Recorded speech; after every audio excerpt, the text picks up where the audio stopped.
Imagine standing in a place where the rocks don't look like rocks. They look like gigantic mushrooms, ancient towers, and fairy tale castles carved by nature itself. Welcome to one of the most magical places in Cappadocia, Pasabag Valley, also known as Monks Valley and popularly called Mushroom Valley. So, in today's vlog, I'll take you through this incredible valley, show you the fairy chimneys up close, share the history behind this place, and also tell you all the important travel details like tickets, timings, best time to visit, and the easiest way to plan Pasabag in your Cappadocia trip, whether through the Red Tour or Green Tour or independently from Göreme. So, stay till the end because this place looks simple from outside, but every rock here has a story. After showing you a small glimpse of what's coming, let's rewind a little and start our journey from Göreme, one of the best bases for exploring Cappadocia. Many popular attractions like Paşabağ Valley, Zelve Open-Air Museum, Love Valley, Uchisar Castle and Göreme Open-Air Museum are easily accessible from here. Göreme also has a central bus station area which makes commuting easier for budget and independent travelers. I have already made a separate video on public transport in Cappadocia where I explain Göreme bus routes, fares and how to travel around using local transport. If you are planning a budget trip, you can check that video from the link above.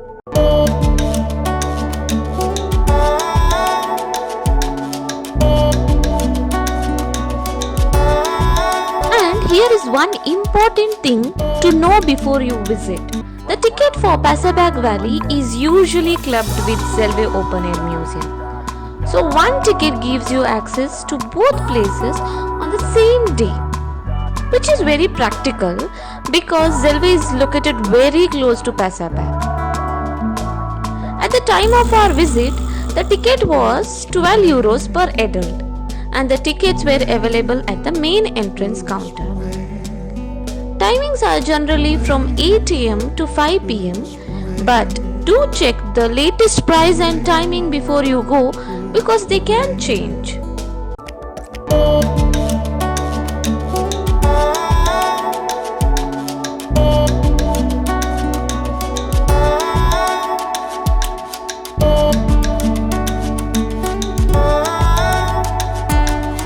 As we enter Pasabag Valley, the first thing that catches your eye is the size of these fairy chimneys. From far away they look cute and small, almost like mushrooms, but once you walk closer, you realize how massive they actually are.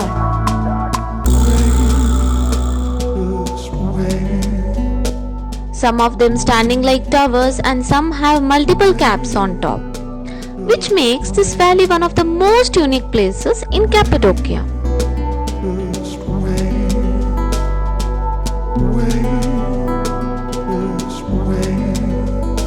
Now that we know the basic visitor details, let's understand why this same place is known by different names: Monks Valley, Mushroom Valley and Pasabag Valley.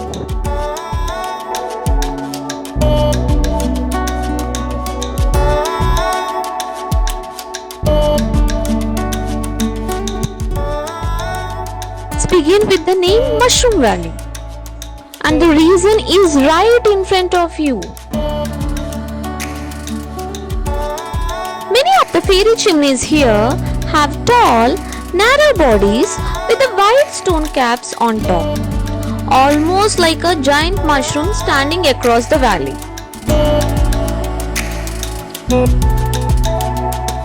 It is also called Monks Valley because monks and hermits once came here to live a quiet and simple life away from the busy world.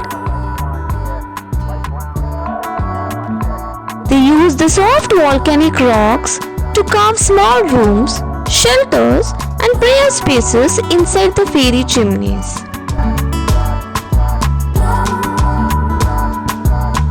Later in the video, when we go closer to some of these formations, you will see those cave openings and carved spaces. And that's when the history of this place starts to feel more real.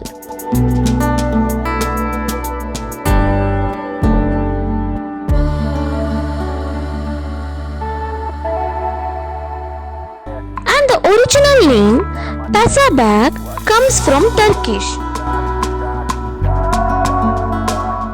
Pasa was a title used for high-ranking officials during the Ottoman period, and that means vineyard or garden.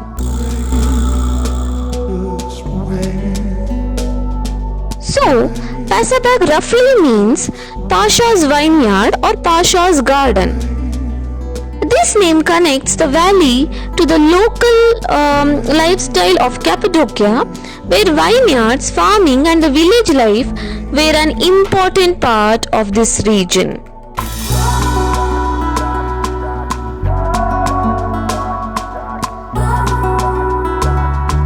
So each name shows a different side of this place. Monks Valley tells us about its spiritual past.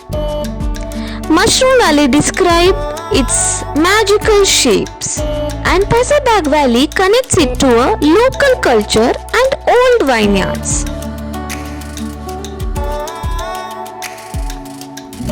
And this is exactly what I was talking about earlier. As we go closer to these fairy chimneys, you can clearly see the cave openings carved into the rock.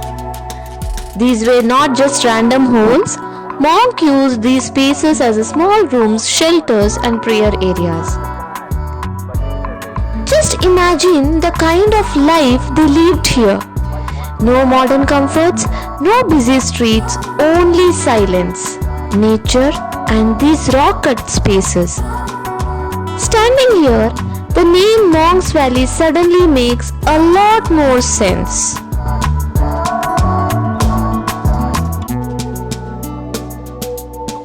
Now let's talk about the Red Tour and Green Tour.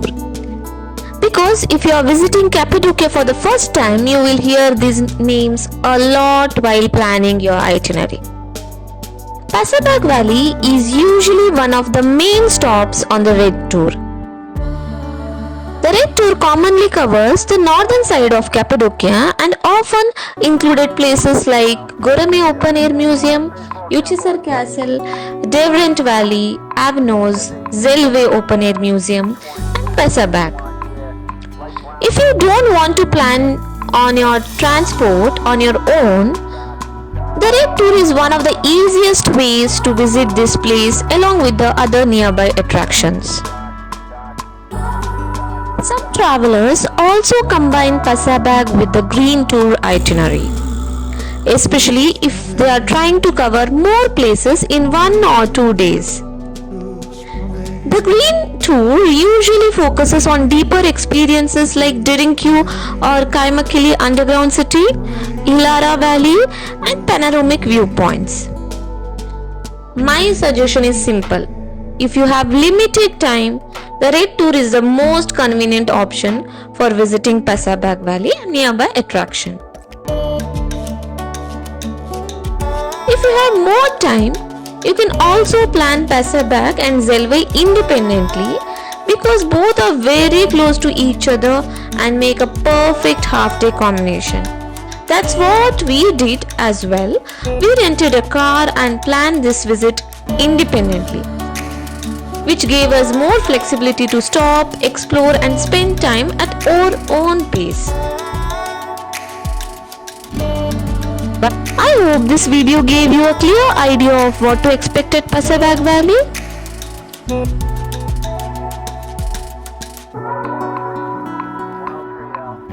If you found it helpful, a like would really support the channel. And for more Cappadocia and Turkey travel videos, stay connected. I will see you in the next one. Thank you.